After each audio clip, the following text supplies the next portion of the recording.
But what I'd like to say is it's a series of improbable events. Think about it. They're athletic experiences. They're professional experiences. Coaches leave, coaches get a job, coaches develop into the wonderful mentors and strength conditioning professionals in the field today. Wonderful opportunity. Clinics like the one today. This isn't the biggest audience. Potentially has that.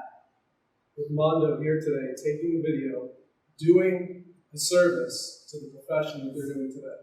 And thank you, too, to Central Washington University for hosting this event, for their dedication to the field with this facility and supporting their coaching staff. Support is so very important in any field, especially my field of teaching. Now, it's exercise science, that's why I'm here today, but it's an exposure that we can get in health and physical education. Times have changed. The training that we're offered at the collegiate level is different than it was 10, 15, 20, 25, and 30 years ago. Support is even more important today, if not as much. So I'm here to talk about some of the reasons why it is, because of the potential that we have in the field today for not only physical educators, but to create an environment for students at the high school level for two reasons. To be the best that they possibly can be and lead healthy, productive lives. If you can do that, they have the basic tools to look at their performance and be productive student athletes as well. It's the longevity. It's the appreciation of the process. The process. What part of the process devotes time, energy, and resources to building the foundation for performance? That's fitness and readiness. That amount of support should be endless, not with little limit. But anyway, here we go. That was unscripted. Here I go. We did slides. Please contact me. I love the ability to collaborate, to hear what nuggets are pulled for today. We've heard so many nuggets already today, you can measure it and ton it. Think about it. I'm excited for you guys. You do some amazing things so far. Exploring effort. We can do that so many different ways. In our programming, we talk about landmarks. How are we assessing our progress? How do we get an initial assessment? How do we realize where we're at in our health and fitness? How do we proceed? We're hopefully going to do that in a couple of different ways. Still get a little choked up over this today, but about 3.5 years ago, Storm Ida came in. We had a revamp of a weight room that had 12 racks. Now we have 14. We have a real floor with inlaid platforms where they were sitting on top of floors. And we kept it going with this remodel, keeping some of the major components, but even more so, making it a place where people walked in and felt like they were at home for their workouts. They could walk to their stations and have everything they needed. 14 stations. Being able to do Olympic lifts, powerlifting lifts, you could be male or female, you could be in 6th grade or you could be in 12th grade, and everything is there. There's 5 bars. There's a 15-pound bar. There's a 15-kilo bar, ladies bar, world yellow stripe, 15 kilos. And you have a powerlifting bar, an Olympic weightlifting bar, and a varied grip bar. Every rack, 14 times 5, that's what we have. When Storm Ida came in and flash rusted the room, every single steel plate, 10,000 pounds of steel plate. It took 27 years and major support from the Booster Club that realized it's not only about the football team. It's about building a climate. It's about the brothers and sisters of the football athletes. It's about the cousins.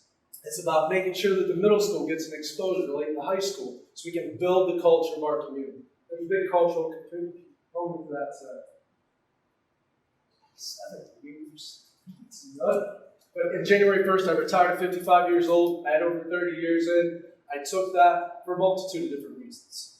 And we moved states in February, and I'm living in Delaware, but I'm still supporting my New Jersey family, NSCA family, and today, the CSCA.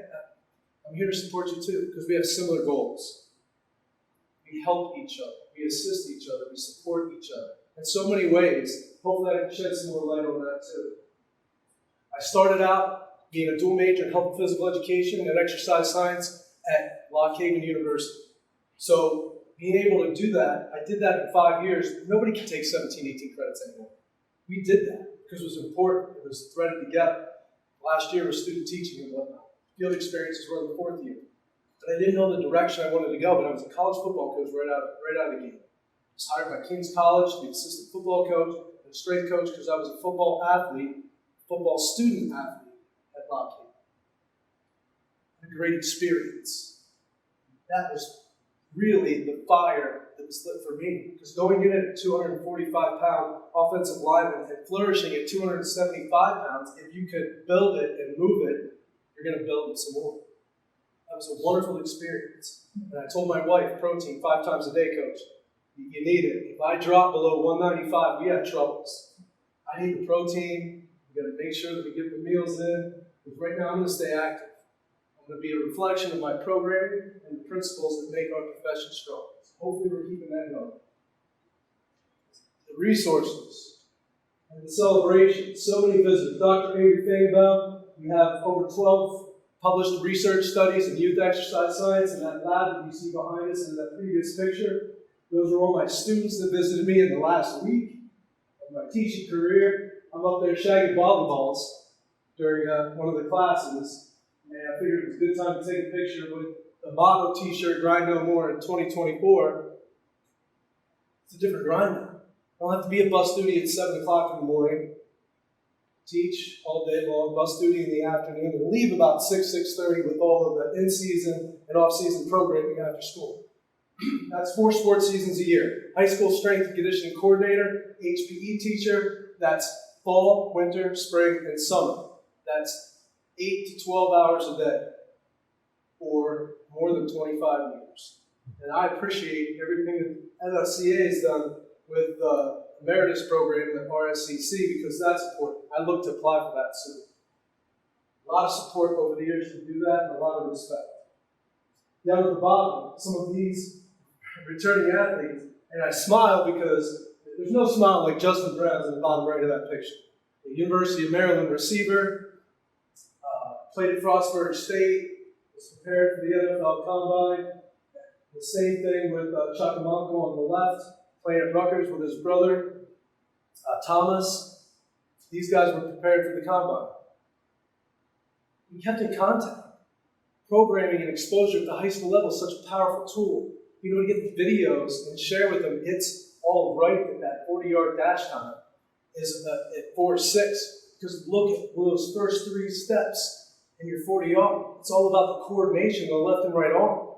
The emphasis on that first step push-off is reducing the efficiency of putting those first 3 steps down fast. You got to use your arms to move those legs. That over push is lagging that second and third step arm swing, and we're not getting out of the gate fast.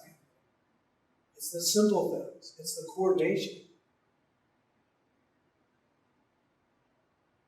It's part of the culture.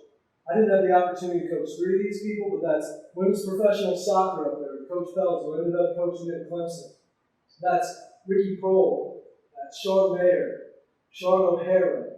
We have Olympic handball in there. So, for any of you that are unfamiliar, that is Wake Forest. That's New England Patriots. The Los Angeles Rams. The Cleveland Browns. The New York Giants. Nico Mukendi played team handball, but he's also special force ops right now, and he went to the University of Auburn on a full ride to play Olympic handball. I hope that we have that same situation in the future where Olympic sports are fostered at the collegiate level with the current climate, because we need that. He wouldn't have been able to play handball if it wasn't for it, because most of his experience had to be in Europe, because we couldn't offer that in the United States. There's a lot of cultures we can talk about in sports, but we have to look at that athlete pool and what positive experiences and additional positive experiences if we had that climate in this country. I thought it was fitting that we make sure and pay homage to the roads that these people traveled and the potential for us to have that at the school level. One of my assistant coaches, Coach Kuiper, this is from his elementary school weight room. He was one of my assistant strength coaches. And somehow somebody snagged that, and a lot of people signed it were my retirement dinners. Down here, 2004, she competed at a high school, what they call exhibition at the Olympic trials in I'm forgetting what year now, but we had to fly out to do that. This guy is a supervisor, just spoke at his school district for health and physical education. He was in the top 6 in his weight class in the country in Olympic weightlifting. This is the potential, the ability for us to impact people. I never thought it was going to dinner with about 35 or 40 people, but the class of 2004 got that together. This is the touchdown booster club at our school. This is the current football coach. And I got provided with a jersey.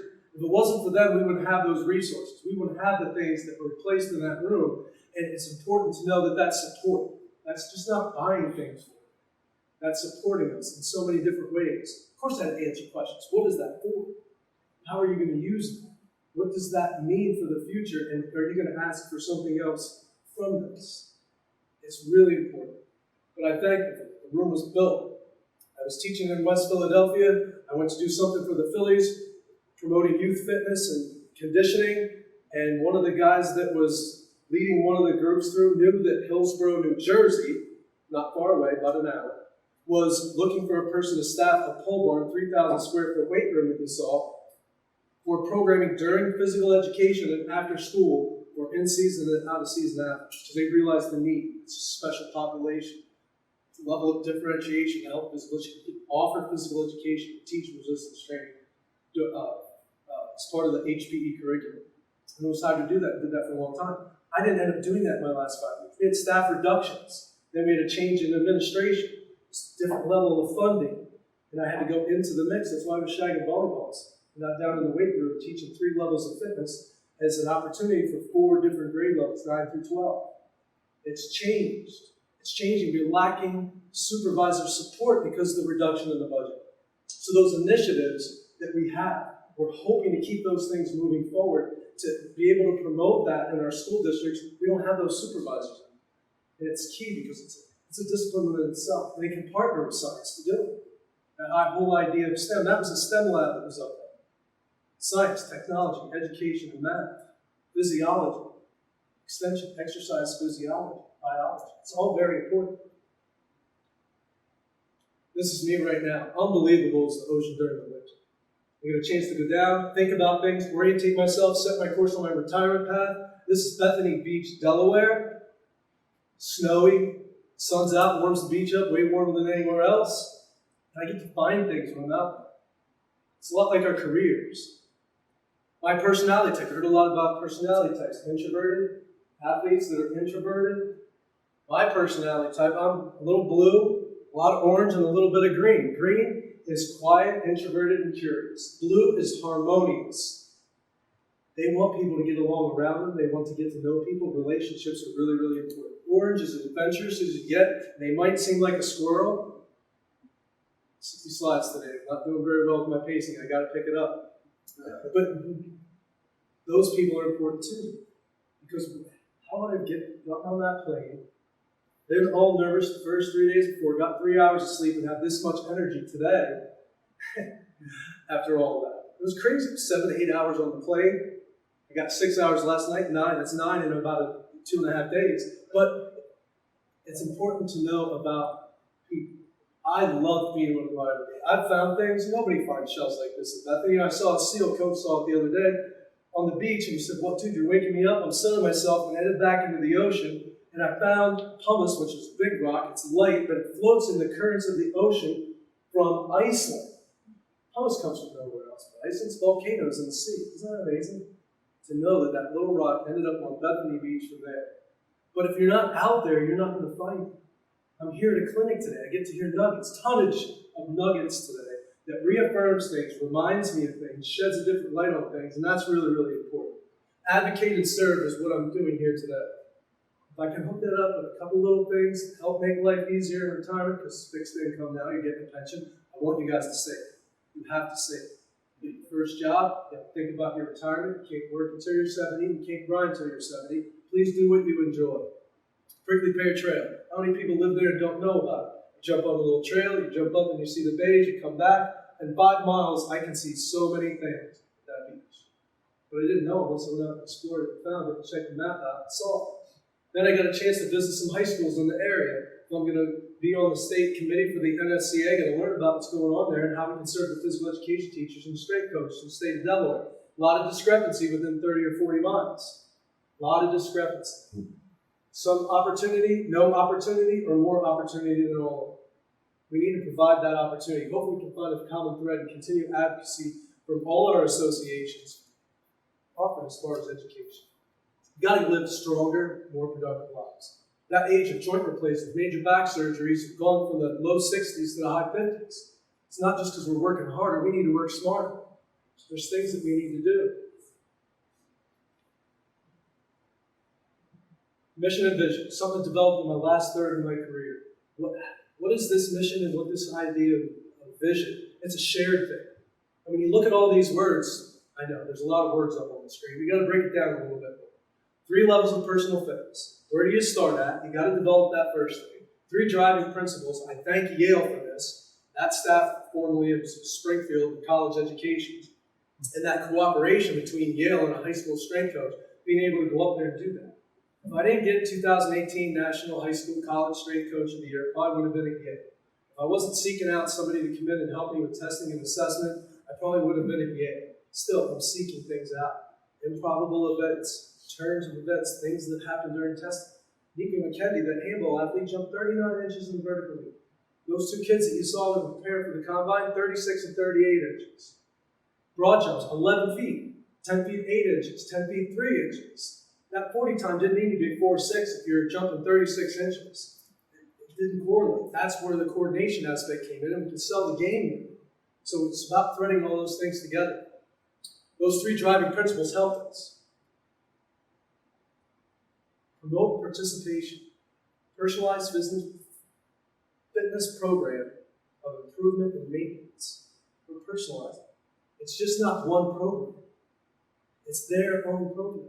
By how they perform, where's the emphasis in that? We're going to show you a very structured program.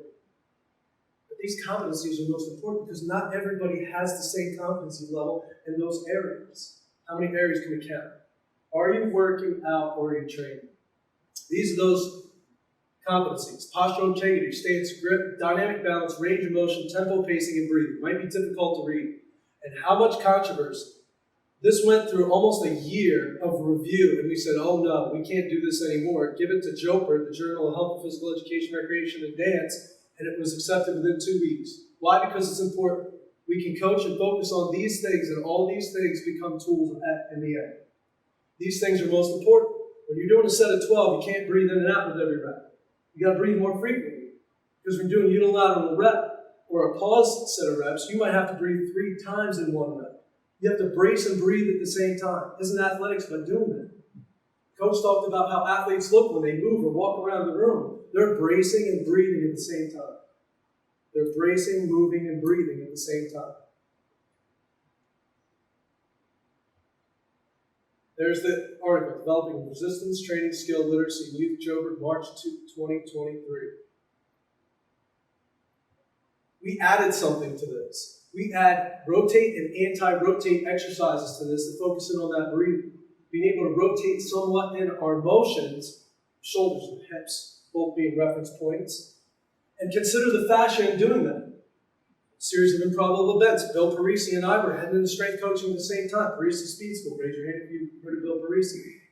Wonderful. I get to be a resource for Bill. But his work is looking at that. Fascia is contractile, and it communicates. It helps the brain communication to that area, and it can be trained. Reaction time, power, speed. In this case, when we talk about some of the rotational skills, if we turn them into power rotational skills, we're building the fascia.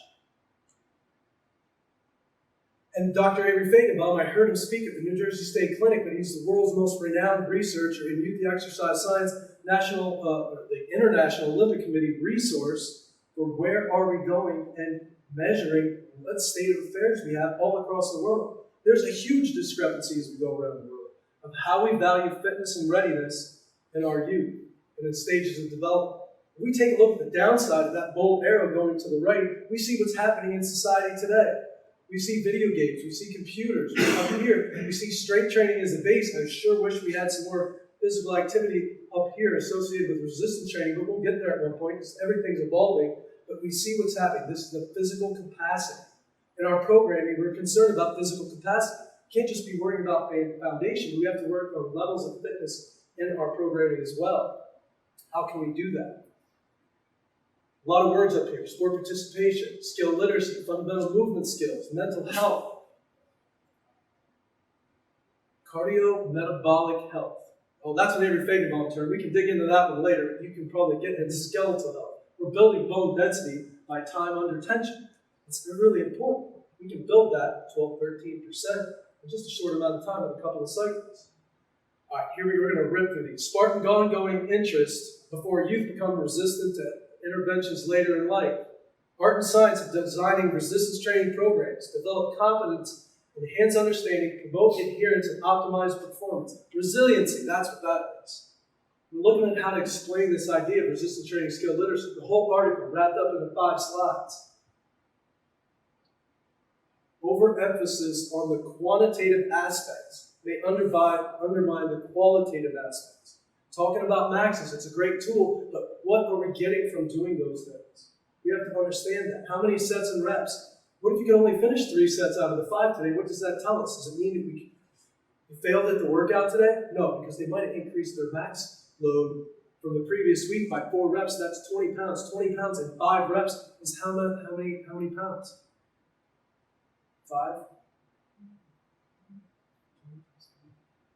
20 times 5? That's 100 more pounds in a workout, right? That's a freaking load of volume. They're not used to that. How long does it take them to adapt to that? I'm telling you, it takes 3 weeks. It takes 3 weeks to adapt to that. I'm talking about nonlinear progress.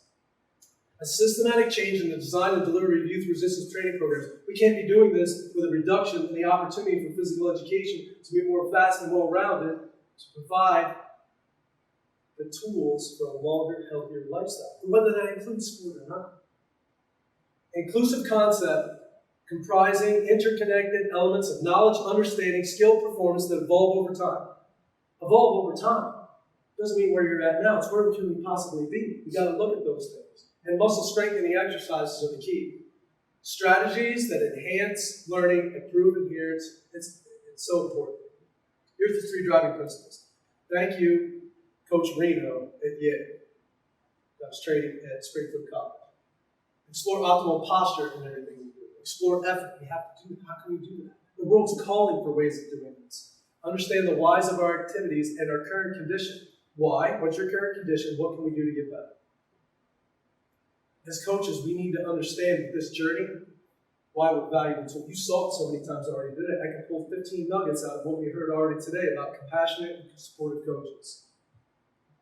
Develop relationships, establish competence. What is competence? Your principles help develop that. Your assessment tools will help promote that. Promote resiliency skills, provide clarity, offer accountability.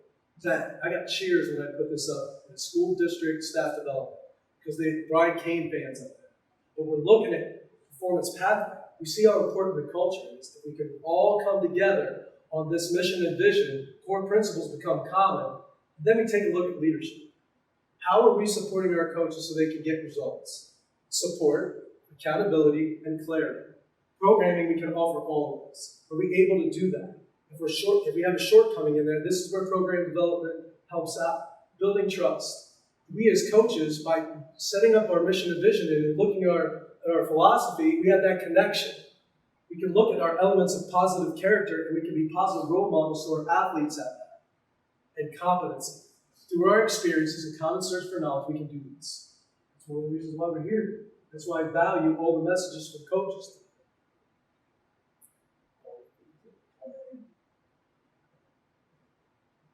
Not sure it's going to do it for me. We're going to try it. But I was doing it earlier. We're having a little issue with the internet, so we'll see. Maybe try. Say again? Try. Please. All right, so we took the elements of that leadership, we put them around the room over top of every mirror, we put the central apex of everything in the middle, and that's culture. The importance of everything around us. When we look at these results, it's either above or below the line when we look at things. And it's below the line if I don't, in some way, shape, or form, promote the value of each one of these things. Because it shows the value of their coaches and it shows the value of them as teammates, and we incorporate that at some point into our reflection as coaches and as athletes. And it's another way to offer our students to develop their own leadership unit and look at things and have a certain level of accountability when it comes to promoting a positive culture in our area. The amount of information we have as strength coaches and health and physical educators to go through, how often can we tie in these threads? Look at these training principles. Can we talk about each one of these things in our programming? Specificity, progression, overload, and visualization. We probably talk about this every single workout. And if we do it so that it's self-sustaining and we can coach during those workouts, it's more helpful. Look at all these components of physical fitness. How much interconnectedness could we identify? Agility, balance, you need both those two things. They both feed on each other. Cardiovascular endurance, coordination, flexibility, muscle endurance, all of those things. I'm asking you to think about VO2 max. Being able to go up to running camp in Vermont is really important for me, because I get to understand that there's an element of VO2, and it's that exercise economy. The more economical that athlete is, the more efficient that VO2 max is going to be. And my thought was, if we warm up better, a level of activation, promote their warm-up better, that athlete's going to have a better VO2 max. Sure as heck. We're seeing a common thread in the warm-up and VO2 max. It's not published yet. I'm just telling you, they're en route to do that right now. COVID slowed us down. But it's important to know that exercise economy, we saw efficiency up there on the board just earlier with the previous speakers. Intensity, frequency, duration, and mode. Every day's like that. Think about it. How many programs have there seen it? Every day's ab day, every day's mobility day, every day's flexibility day. Everything we do promotes it. Let's make sure that we look at those things, targets and range of motion, all those things that the competencies have. We have a start and we have an end, and we have a posture for everything. And it should be neutral and optimal in everything. So the shoulders are there, the hips are there, the base and the weight on the feet is there, and the stance is properly. We know that with a squat, if your feet are outside the shoulders, your hips are going to rotate more. It's a base of support for the squat weight on your back. The closer they are, the more you're going to go conventional with your style of deadlift, the more lean forward or hip hinge in the squat, because you're not able to rotate the hip and use the base for movement is the hip. So the wider your feet, the more rotation, and the lower you're going to be able to go. High bar, low bar, back squat. It's just an example. Rick Howard. I don't know how many of you know these names, but find Rick everywhere. Rick is Exercise Science Department Chair at Westchester University, NSCA. Just recognize him for his work with long-term athletic development. He's at all the clinics in the Eastern Regional Coach. Dr. Avery Feigenbaum, TCMJ. This is Dan Pfaff. Dan Pfaff is in charge of, what is Dan Pfaff not in charge of? Power training for the throwing athletes, the United States Olympic Committee. Rehabilitation for middle distance and sprint athletes, showing us that just by simply watching the back of an athlete, the way their shirt goes, the shoulder injury as a basketball athlete made that sprinter have less mobility in his right shoulder, have to over-push on one of his feet and blew out his Achilles. That's an example. That's the legacy of Dan Pfaff. We've got to take a look at our warm-up. We have to individualize our programming and think about what we're offering in readiness for all of our athletes at all levels. And Dr. Bill Kramer down at the bottom, another connection. That's why I'm at Yale, and that's why I've continued communications, because some of the programming you see today is from the nonlinear examination of programming by Dr. Kramer. 3 levels of fitness. There's the warm-up. Here's day 1, 2, and 3 of our workouts this week, Monday, Wednesday, and Friday. We can evolve that eventually over time and start adding some resistance to those circuits and then add some major lifts to it. But we're not truly at the second level of fitness until we can master something. And that's some of the progression and overload from this first series of exercises. The same exercise, might be adding some dumbbells to it, and then start considering about doing these other lifts, either with a light bar or a kettlebell or a dumbbell. Pause at the bottom of a squat or a bench press, hold it for 3 seconds, maintain continuity in the shoulder, and then press the bar back up. So we're going to come in, we're going to warm up. We'll do, instead of 12 split squats left leg, instead of 12 split legs right leg, push-up pauses down to the bottom, 1, 2, 3, up and back down, 1, 2, 3, up and back down, 12 times. Is that easy? Is it easy? Coach, we can't have girls do push-ups in phys ed class. It's really hard, we can't do it. But if they do 2, take a rest, do 2 more. Coach Reeves just left to get lunch. He does the same thing. Figure of variation. There's 5 variations of push-ups. Elevated hands. You could do it off the wall for crying out loud. You can do it from the knees. You can use a pause without a pause. We pick a variation, we can use a pause, we can go from the wall to an elevated position, then from the knee, and we have five variations to get doing push-ups. It's about the stability of the joint. Hold the bottom of the push-up so that it increases the intensity of the movement, I guess you could say, but it increases the quality of stabilization of the shoulder. Shoulder is smoking. So you got to stabilize that movement at the bottom. This is not down and back up. Low supportive structures are stressed. Then we do a little line jump in there. If we do forward position line jumps, forward and back line jumps, and we do them for 10 seconds, how many reps over and back should you get? So we're doing it for 10 seconds. We're going over and back. How many should we get in 10 seconds? Just take a step. 2 minutes. Over and back. 10. That's one. In 10 seconds, how many should you do? 10 is sufficient right now. I want you to think about that. Your level of knowledge right now. We need to get 15 to be adequate. 17 if we're looking at performance level fitness and advanced fitness from 17 to 20. That's how fast these feet have to move. Think about having assessment tools built into your program. You can build these. Yes, they call them novel approaches, but measure foot quickness and time it in video. How long do they have to spend doing something? Let's think about the tools that we're giving our subjects and move on. If we think about some of the skills that we saw in the first and the last slide, split squat, push-ups, dumbbell lead leg throws, well, it's simple enough. We always know that we throw a med ball, you throw it over the lead leg. Research shows us for power athletes. If we're doing that 12 times on one side and 12 on the other, we get heated up a little bit.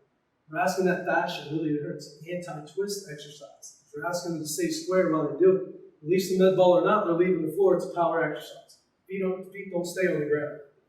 And we go to that second set of circuits. There it is. Step up knee drive on the box. Push up shoulder taps instead. Want to make it harder? Let's do a couple pause push-ups after 6 and 12. And Russian twist throws, feet side by side. So using 2 legs, not alternate or split position. So there's some commonality in all of these. But let's look at the top of these blue numbers. 396 reps. There's over 100 in the warm-up. 125. So I had some adults coming into my class after middle school because they come in and train 2 days a week. They go through recreation. They pay a fee for it. And they had difficulty getting through the warm-up and doing the first circuit. They were sweating mayonnaise and exhausted by the time they were done with the warm-up in 3 sets of circuit 1. That's all the further. They're still working on the basic level of fitness. And not until they complete it have they graduated and been able to move on to the second level of fitness. Being able to add a little bit of weight to it, do the complete program, and do some of the same things that we're asking to in between the two circuits. If we look at the second circuit, bench or chair dips, 4-way shoulder, and RDL curls. We're working on that major muscle group, the bicep, to extend the shoulder, and we're working on the athletic position, make sure to stay there. We get taking advantage of gravity all the way to the top of the lift where we're not working up here, but we're promoting athletic position. Isn't it a wonderful thing? It's beautiful. That's the second circuit. We did it up. We go forward. Thank you, coach. So good. Push-up arm drag. Again, we're talking about holding the core, being nice and tight, promoting postural integrity, but also working on some of that back and shoulder strength and stability. Calf raise 2 up, 1 down. How many athletes cannot bounce for 3 minutes before they get toasted? But we're going to ask them to go out and run 6 or 8 miles. Thank you, Johnny Gillespie with the NSCA. I did that one morning, an early morning workout. It makes total sense. They don't have the strength and flexibility in that foot and ankle area. And no wonder we have issues with the lower leg and calf. We have fractures in the lower leg, and athletes don't have enough activity volume and bone density to participate in the sport without fracturing their shins. We just don't have that level of strength and activity. So we have to bounce. We have to do 2 up, because we can get as high as we can go, unless we're a ballet dancer, and then let ourselves down with 1 foot. Because nobody really can go up with as high as they can go with 1 foot as compared to 2. Think about it. You don't even have to hold a dumbbell to do this. 12 on one side, 12 on the other. And we know that when you sit up and reach above your head, the multifidus muscles in between the spine work with the spinal erectors. Olympic weightlifting has already proved this to us. You can work on your core strength, internal core strength, by lifting a weight over your head as you do crunches. Boom. They don't have to hold weight above their head as much to train their core in extra reps. They can build the power they need, not worry about the core strength in their program. And look at this, inverted row down there. Just put a bar up at belly button height, lay underneath it and pull. We're getting some rows in there because you're going to see it's challenging. Get some row work in there, Coach. You know how you value row. Mountain climbers. Coach, what are you talking about? You're doing lunges, you're doing step-ups, you're using dumbbells in it. Mountain climbers is in the top 10 of exercises for increasing stride frequency in running athletes, isn't it? Textbook goers, isn't it? Think about it. We're replicating a 90-degree knee and hip in mountain climbers. How do you make mountain climbers more difficult? You can tie a rubber band to your foot, but just change the number of touches that you do. Bear crawl position, not knee up underneath the chest. 1, 1, 2, 2. All the way to 12. How about doing this? 1, 1, 2, 2, 3, 3, 4, 4. All the way to 12, and then switching legs and continue on your left leg set at 12. Your shoulders and core are burned at the end if you don't have a preparedness level of fitness. We're working on that postural integrity, value in it, and we're asking them to explore effort to hold their posture, and we can change the intensity of these lifts by doing that. Second level, I love my girls. They're amazing. They grab 5-pound dumbbells and they do their lunge and twist, and our male athletes cry because they have to do it. That girl's grabbing 10s. It's difficult to do. But we're working on rotational skills, we're working on balance, we're working on coordination, and we're adding some pull-ups in there, starting with rubber bands. Why? Because it's fun, it's a challenge. We have variations to assist them. And it's in the program. This level of fitness, we didn't incorporate those other lifts. There's your common threads.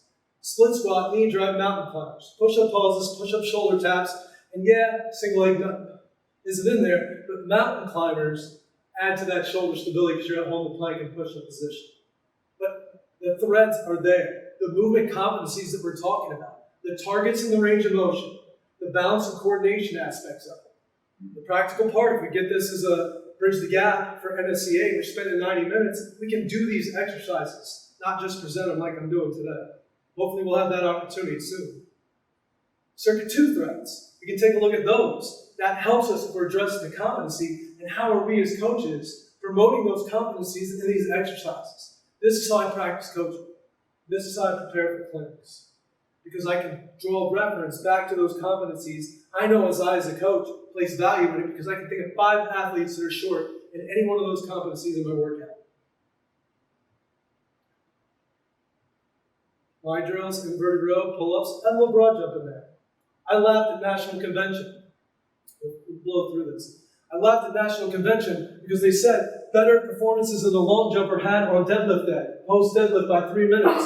I laughed because my girls figured that out because after deadlift on Fridays, they always had the best broad jumps. They were jumping another 3 inches. Why are they jumping 3 inches? We activate the muscle. Why do we do sumo? Because the feet are in a wider position. We're asking for the hips to rotate further. That's a mobility issue. That's a stability issue. We're activating all of the muscles. We're activating more muscle in the deadlift than maybe we do with the squats. The research already shows that. It's how we teach it that varies how that research can help us. The world's calling for things like line drill counts. They're asking for us to do these things. It's not about 40-yard speed. 10-yard speed is nice. I like that. 10-yard speed, 20-yard speed. It's quick and it's easy to do, and we can draw reference back to 40s. I like how many push-up pauses at 3 seconds you can do. And if you can do 20 push-ups with 3-second pause at the bottom, you're allowed to go to 5-second pauses. When you're done with, if you can do 20 5-second pause push-ups, you can start putting weight on your back. How about that as an assessment? I got to 5 seconds, I'm back down to 3, I had to move. I had to move my house 3 times. I'm looking forward to getting back to it. But I crushed the 3s the other day. I'm getting ready to test that and see what we can do. Level 2. We had 2 major lifts in there. We talk about a 5-rep max in there to help everything out. There's how the day ones go. We're starting right off the week. We had rest. We're going to see how we can activate all the muscles necessary, the level of effort we need to do the back squats right out of the gate this week, and work variations through the rest of the week with sumo deadlift at the end, working on mobility. My major component for sumo deadlift is to work on hip mobility and emphasize bracing in the deadlift. And all of them are variations. This is what the preparedness level looks like.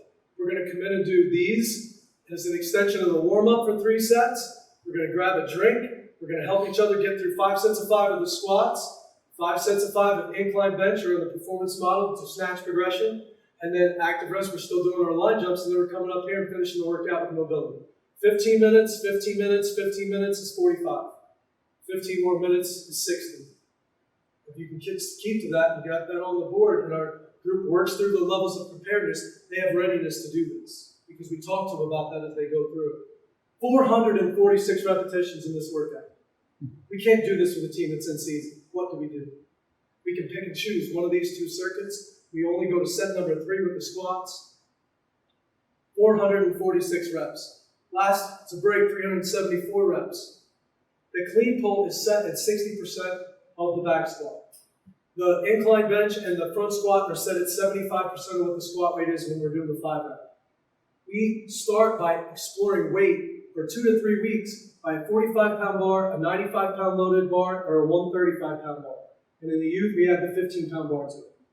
You squat to the bottom, 3 seconds, come back up to the top, 5 reps, add 20 pounds. For the bench, it's 15. We do that for 3 weeks to appreciate the lift, the form, and technique and the components of that. Postural integrity points are emphasized greatly. And then we can talk about the 5 reps. So in that last phase of preparedness, we're doing this. We're exploring those lifts. That's why all those bars are important. These optional days is where we get kind of crazy. Now we start talking about speed, agility, skills. Snap down to a reverse lunge. Can we get to both of those 2 points when one is stacked and one's hinged? Can we do that? We see our basketball players that are challenged and defensively not be able to do this. Why? Because that change in balance, that ability to go from one balance point to the next is almost impossible. Snap up to 2-step sprint. They have a really hard time catching here, and then the coordination, 1-2, is not there. And they have to move their body weight forward over the lead step. We can do this in the weight room.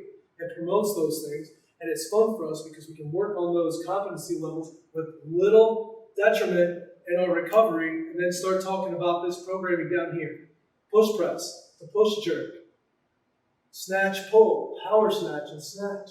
We can start doing that on these days and start building that, because setting up the rack in the area is an education in itself. Drop clean. Regardless of how much I get through today, Coach talked about it's how they feel. Here it is. After triple extension, being able to pull our body underneath the bar and catch in the front squat position. Reactive strength skill. The stronger we are, the more weight we'll be able to catch. But this is the transition into the receiving position. And back up to the top. Trying to brace at the same time really hard. Up to the top and drop. We're going to widen our feet, rotate our elbows around the bar, or it doesn't rotate around the body. And we get into the front squat receiving position. This is the magic. Because once you have that transition, there's no scary spot. There's no unfamiliar spot. You know that bar's got to remain stationary on that line that velocity is measured on and efficiency is measured on. So we use that tool, wonderful tool, the progression, USA weightlifting, top strength. It's in there. Timeless classics. But those are components. Kids come into the room, they're in programming, they go to their Google Classroom, they hit rated workout programs. Once they're in the classroom, they search their name, and then they have their weights. August, 100, they went up to 110 because they did 2 more reps than 5 on their last set of 5. We increased this to 110, made it orange, they improved. Coaches can find that easily. Their flat bench, 75% of that for Garrett is in their incline bench. 82.5, he rounds it to 80. That's going to be his last set. He's going to start this low as he works up. This is the first set, second, third, fourth, and fifth. We had to make this up. We didn't have the money for team building or anything else to set these parameters, so we did it ourselves. So they have all of their lift weights. When it comes time to do those for the parents level, they get on there and they see their workouts for the day. And the clean is set at 60%. Sumo deadlift is set the same as the squats. And if it's in-season training, we lift to the 3rd set. If they feel really great, we might let them expand to the 4, but we don't change the program. I'm talking with Dr. Kramer about expanding our warm-ups, preparing for the major lifts, holding competencies is the key. It gives us a philosophy. It gives us our programming.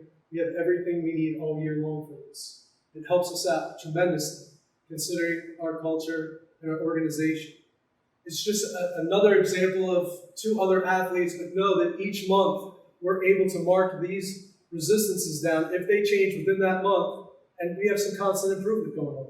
And it happens. And they're going to stalemate for 3 weeks. They're not going to be able to do their last set, but within that month, we're hoping that they can achieve it and maybe get one more rep in there. We're always wondering, how far can a person advance? With linear programming, we don't know for 7 weeks if they're advancing. Good strength coaches can. We see efficiency of movement. We know if they have gas at the end, but we're trying to make this easy. This whole idea of programming and assessments. List of things we've already talked about before. That fifth set is at 85%. You've heard the value of 85%. So just consider 85%. And if competitive lifts or 1RMs are there, I told you, master level Olympic weightlifting coach, powerlifting referee, powerlifting coach. I hold in high regard these things. One of the most landmark studies of all of our times is 1RM, the reliability of 1RM power clean testing. We did that study. We had the highest validity of any youth exercise science study before. It's how you approach the lifts each week and how you approach the testing of those lifts. And you value technique in that holds water. So I can talk about these things, but it's not the thrust of this. It's how we can function at that 85% and keep people moving without having to adjust them. Sports specialization is really hurting us. We've got kids that are running at need of champions, national level form as track athletes that aren't fully participating because they're doing soccer at the same time. They're injured. They might not be performing to their ability level, reducing our athlete pool because they're struggling. Take time off of that soccer. Enjoy your time as a cross-country or track athlete. Bask in multi-sport participation. We talk about training age and learning age, and these people have them in training age 6 by age 11. That doesn't happen. We know there's a discrepancy in it. And then we look at some of these other plans, we look at how spreading it out and training to win in the 11th, 10th, 11th, and 12th years of training. Do we get that? Can we talk about training to win right now? How about training to train? We have to train to train. By using 3 levels of fitness, we can do that. In our country, the 10 pillars for LTE, why does it fall? There's 10 flipping pillars. So we try to put some words in there. Understand and promote. Understand developing youth. Understand aging adults. And pick those threads in programming that are most important for all of our populations. Balance and participation. We've got to have variation through the week. People have to have reasons to specialize and individualize their programming. Explore literacy. So by exploring literacy and plowing through some of those slides, I think you guys can understand there's a lot of things to explore. We have parameters for power training. We have parameters for stabilization. If I'm doing step-ups on this box, and I know that body weight's not where I need to go, by having the upper arm and upper leg where they need to be, I'm coordinating. When I master coordination, I can put dumbbells in my hands, and I can change my balance stresses in this movement and challenges, and then if I master this, then I'm going to go to dumbbell presses. So with the opposite arm and leg involved in this hip flexion, I can work on strength. Not only strength, but I can work on my balance and coordination, and I can add intensity change to it. I can add variation to it. So you're not just locked into those exercises. I want to see people plugging different things in their different tools, but we need a common thread. We need a base to start. Exploring these things is amazing. But we can't do that if we don't have the physical education opportunity to do it at an early age. We can't do it if we have physical education teachers that don't have the opportunity to learn about it. It's amazing that I got through those slides in that amount of time. I want to be able to show you all the value in warm-up. But I think you'll agree that if we put our minds to it, we can take some of these basic exercises we saw in that warm-up, we can make them assessment tools. We can take some of those active rest components, and we can draw a reference back to our programming and how they perform those active rest components.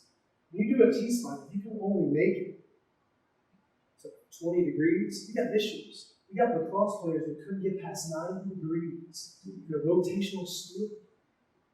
Coach, we're going to study shoulder injuries in lacrosse athletes in University Orthopedics Research Group and Rutgers University. Great. Did you put back injuries as part of the survey? No. Why do you say that? Think about the stresses in the back if the shoulder stability starts going off. If you have exacerbated conditions of the spine, it's going to make the shoulder worse. I see at least 2 back fractures every year. 1 in boys, 1 in girls, sometimes it's 2 and none. That's ridiculous. It's because we're not strong enough in a rotational sport. Posture's not where it needs to be. You've got vertebrae spines that are clinking together and overstressed. That leads to back fractures. Pain in the legs, back fractures. It happens a lot. Way too much. It's an indication that you don't have readiness to participate in the sport that level. Before they even can come in and train for the preseason, these girls are playing lacrosse leagues in the winter as freshmen and sophomores.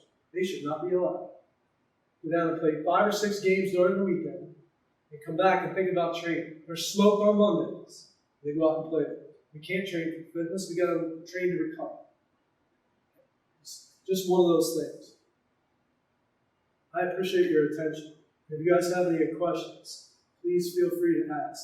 I just went through in my head 3 or 4 times some of those major things that I wanted to cover today, and I think I got through it.